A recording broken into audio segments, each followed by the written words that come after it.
All right, Black Goose TV family. Obviously, with Errol Spence versus Ugas now ending, absolutely fire of a weekend. By the way, beautiful fight. Love it so much. Y'all go ahead and take a look at Fluence Lounge. Me and Zen, we was lit up in there, and we enjoyed every moment of it. But obviously, with Errol Spence and Ugas now being completed, we're moving toward other fights. One of them being Tyson Fury, Dillian White, but also another one that we're going to be thinking about. We're going to be talking about is the soon to come Jermell Charlo versus Brian Castano 2 fight. Now, with that being said, with the lead up of Errol Spence and Ugas, so much speculation, right? So much speculation, so much talk. That's all part of boxing. We talk, we speculate, we hope, we wonder until the actual commitment and the actual official statement is made. Now, with that being said, one of the things we speculated when it came to us being boxing fans, obviously, was the idea of Jermell Charlo versus Errol Spence.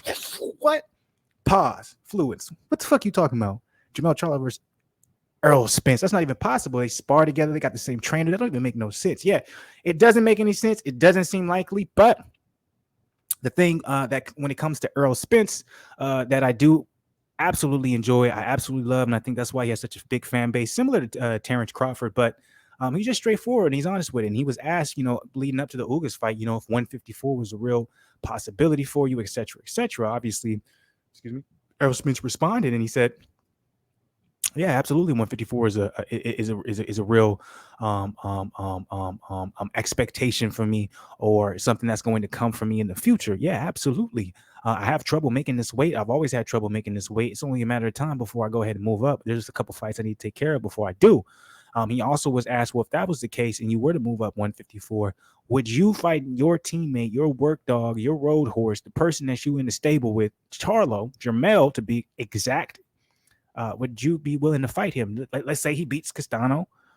He has all the belts. You move to 154. That's the only fight that's kind of available for you that actually matters. Is that something you would do? And he didn't hesitate to say, yeah, of course I'd fight him, right? And it wasn't in a sense of where it's like, yeah, that's the fight I'm looking for. But it just made it seem like, well, if it adds to my legacy and that's all that's there, he's willing to do it, right? Now, circle back, or even if we don't circle back, let's go ahead and switch the roles. Let's look at it from a different aspect. And that same question was asked to Charlo, right?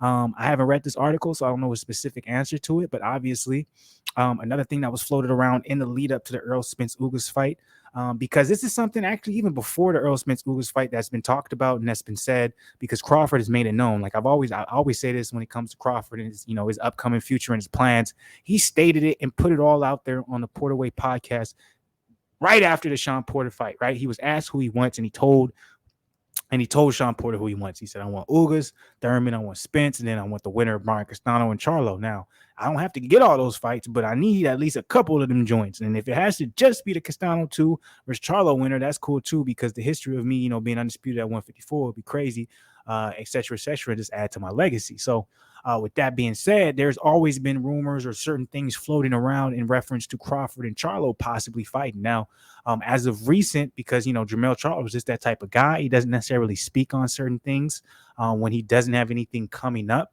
Well, he does have something coming up, and we've heard him. You see me drop the videos. He said, repeatedly, Terence Crawford don't want this. I'm going to knock out artist, baby. I'm going to knock out artist, baby. I know niggas from Omaha. Y'all don't get down like we get down. Y'all ain't about that life like we about that life. You don't want this. I'm going to knock out artist, baby. Like, y'all seen that. Like, he said that. And he disrespected Crawford pretty continuously on his press run and the lead up to this Castano fight, obviously, because, with Earl fighting, you're going to talk about it, you know what I'm saying? And Crawford, obviously already, made it known that he would love the Castano 2, the Castano Charlo 2, winner. It only makes sense that Crawford's name is going to be brought up because of everything that's happened around the time that it's happening. You can't avoid it. So with that being said, let's go ahead and take a look at this article. Let's get into the nitty gritty and let's see the specifics of what Jermell had to say in reference to fighting Spence and fighting Crawford potentially if he's able to get past Brian Castano, which is no easy task at all. But let's go. I have no intention, this is from Charlo, on fighting my stablemate Spence. But Terence Crawford can get that work. I don't care about him. That's how he would probably say it. I don't know him. He don't know me. We can make it happen. But when you have an emotional tie to someone, it's like fighting my twin brother, Charlo said. Now, like Spence said, if that money is right, you put that brick bread out there, we're going to get it in there with anybody. We're not going to turn down anyone. Neither will Spence. But Crawford hasn't done anything at 154. How do you want him to fight me? Obviously, we know Jermell talks out of emotion. So if, obviously he had a beautiful reason why he wanted to fight Spence. He's my stablemate, but if the money is right, that's good. But for then you to go and say, but Crawford hasn't done anything at 154, how do you want me to fight him?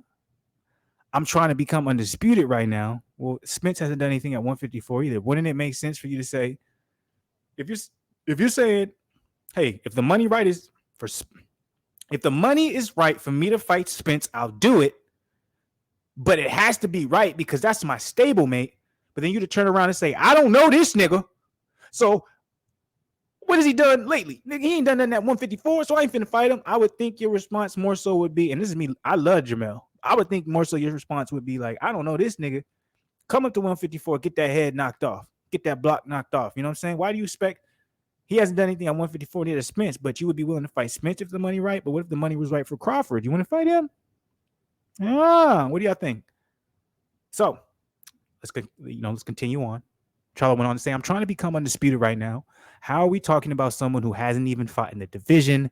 How did he jump from there to there? So that was basically the statement made by Jermell. Obviously, Jermell, you're not listening to me. You don't know who the fuck I am, but can I answer that real quick? The reason why people are talking about Terence Crawford at 154 is because this man has done some absolutely outstanding things at 147, 140, even 135. So if you have a track record like that, guess what? If that man says, hey, I want to jump up to 154 and see what I want to do, motherfuckers is going to stop, pay attention, listen, and be like, can he? Is it a possibility?